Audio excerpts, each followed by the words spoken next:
Praise the lord. యేసుక్రీస్తు నామంలో అందరికీ వందనాలు. ప్రార్థన చేసుకుని వాక్యం చెప్పుకుందాం.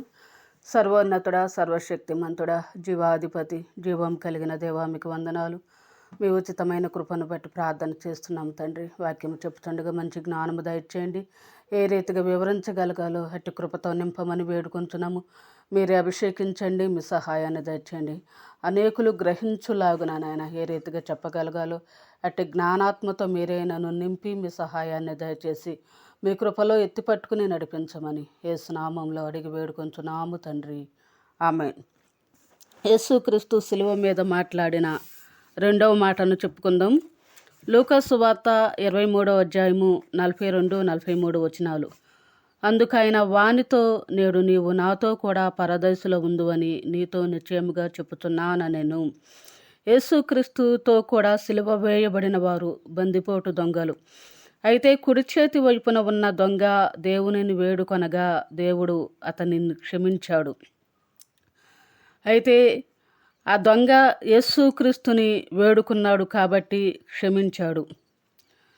అయితే మొదటి మాటలోనూ క్షమాపణ కనబడుతుంది, రెండవ మాటలోనూ క్షమాపణ కనబడుతుంది. అనగా యేసుక్రీస్తు క్షమించాడు. కానీ మొదటి మాటలో ఎంతో ఎక్కువ మందిని ఆయన క్షమించాడు.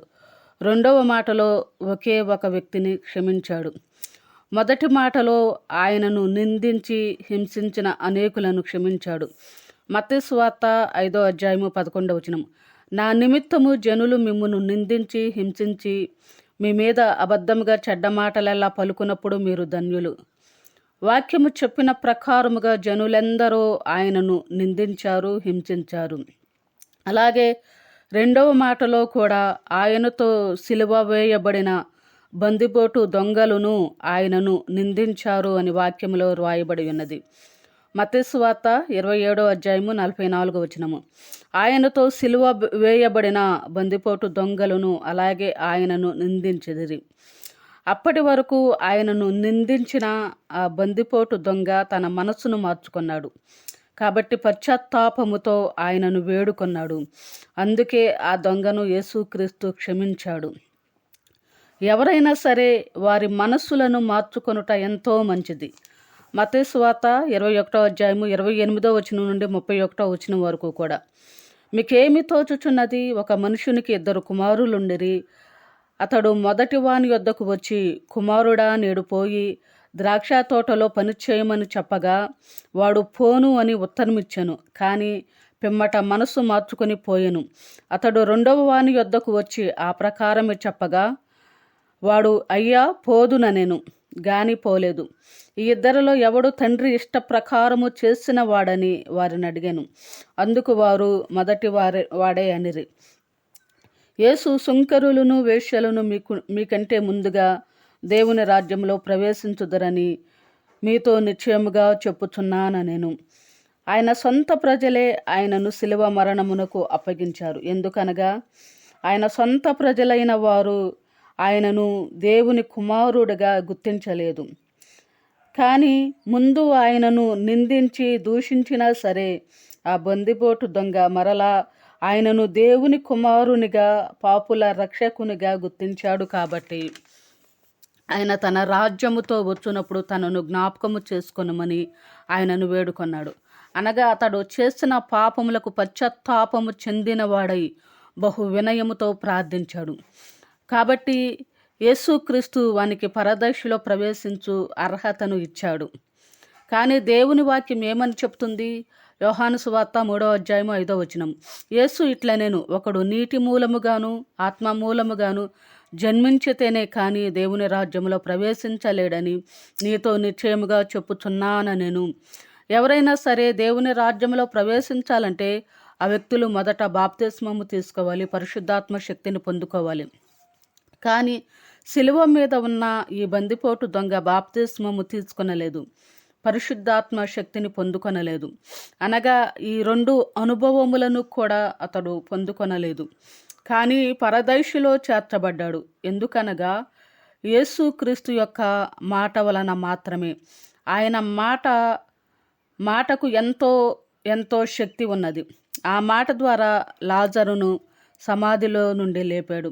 ఆ శక్తివంతమైన మాట ద్వారా ఆ దొంగకు చెప్పాడు, నాతో కూడా నీవు పరదైసులో నేడే ఉంటావు అని. మత్తయి సువార్త 8వ అధ్యాయము 8వ వచనం 13వ వచనం. ఆ శతాధిపతి, ప్రభువా, నీవు నా ఇంటిలోనికి వచ్చుటకు నేను పాత్రుడను కాను.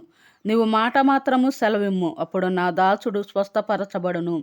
అంతటా యేసు, ఇక వెళ్ళుము, నీవు విశ్వసించిన ప్రకారము నీకు అవునుగాకని శతాధిపతితో చెప్పాను. ఆ గడియలోని అతను దాసుడు స్వస్థత నొందెను. ఆ శతాధిపతి యొక్క దాసుడు యేసుక్రీస్తు చెప్పిన మాటను బట్టి స్వస్థతను పొందుకున్నాడు. అలాగే యేసుక్రీస్తు తనకు చెప్పిన మాటను బట్టి శిలువ మీద ఉన్న దొంగ పరదైసుకు చేర్చబడ్డాడు. యేసుక్రీస్తు చూపించిన ప్రేమ మరియు జాలి ఆ వ్యక్తిని రక్షించింది. మనుషులను పరలోకం చేర్చే శక్తి కుమారునికి అనగా యేసుక్రీస్తుకు ఉన్నదా అనగా ఖచ్చితముగా ఆ శక్తి కుమారునికి కూడా ఉన్నదని దేవుని వాక్యములో రాయబడి ఉన్నది. యోహాను సువార్త 5వ అధ్యాయం 21వ వచనము. తండ్రి మృతులను లేపి ఎలాగూ బ్రతికించునో అలాగే కుమారుడును తనకు ఇష్టము వచ్చిన వారిని బ్రతికించును. మృతులను సహితము సజీవునిగా చేసే శక్తి లేక అర్హత తండ్రికి ఉన్నది, అలాగే కుమారునికి కూడా ఉన్నది.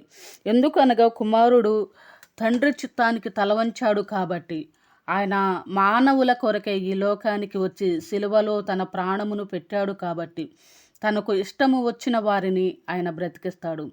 అనగా ఆ రెండవ మరణమైన అగ్నిగుండము నుండి ప్రతి వారిని తప్పించి రక్షిస్తాడు. ఆయనకు పక్షపాతము లేదు. ఎవరైతే వారి పాపములను పశ్చాత్తాపముతో ఆయన దగ్గర ఒప్పుకొని విడిచిపెడతారో వారినందరినీ కూడా యేసుక్రీస్తు విడిపిస్తాడు, రక్షిస్తాడు. యోహాను సువార్త 11వ అధ్యాయము 25వ వచనం. అందుకు యేసు, పునరుత్థానమును జీవమును నేనే. నా యందు విశ్వాసముంచువాడు చనిపోయినను బ్రతుకును. యేసుక్రీస్తునందు విశ్వాసముంచువారు చనిపోయినా సరే బ్రతుకుతారు. అనగా ఆయన యందు విశ్వాసముంచు వారి ఆత్మలు అగ్నిగుండము అనే ఆ రెండవ మరణము నుండి తప్పించబడి దేవుని రాజ్యమునకు చేర్చబడతాయి. మరణ సమయములో ఎంతో భయంకరంగా బాధించబడుచు ఉండి కూడా యేసుక్రీస్తు శిలువ మీద ఉన్న దొంగను క్షమించాడు, తన రాజ్యములోనికి చేర్చుకున్నాడు. కానీ ఒక మానవుడు యోసేపును మర్చిపోయాడు. ఆదికాండము 40వ అధ్యాయము 14-15 వచనాలు. నీకు క్షేమము కలిగినప్పుడు నన్ను జ్ఞాపకము చేసుకొని ఫరోతో మాట్లాడి చెరసాలలో నుండి నన్ను విడిపించమని యోసేపు కోరుకొనగా, బయటకు వెళ్ళిన వెంటనే అతడు యోసేపును మర్చిపోయాడు.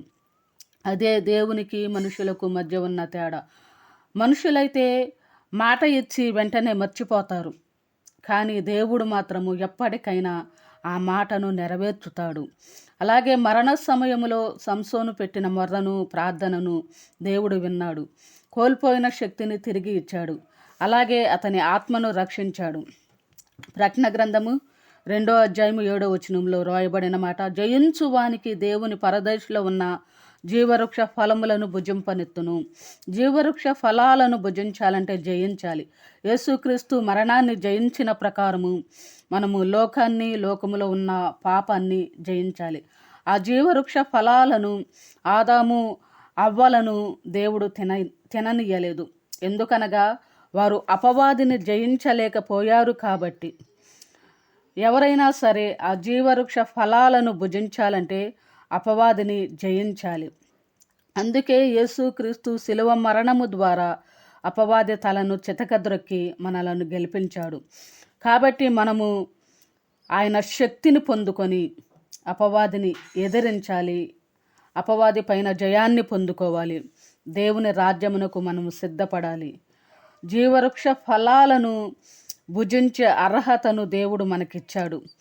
ఆదాము అవ్వలకైతే ఇవ్వలేదు, కానీ దేవుడు వారికి ఇవ్వని అర్హతను యేసుక్రీస్తు శిలువ మరణము ద్వారా అపవాది యొక్క తలను చితకద్రొక్కాడు. కాబట్టి మనము కూడా జయించిన వారమైతే దేవుని రాజ్యమునకు వెళ్ళి ఆ జీవవృక్ష ఫలాలను మనం భుజించగలము.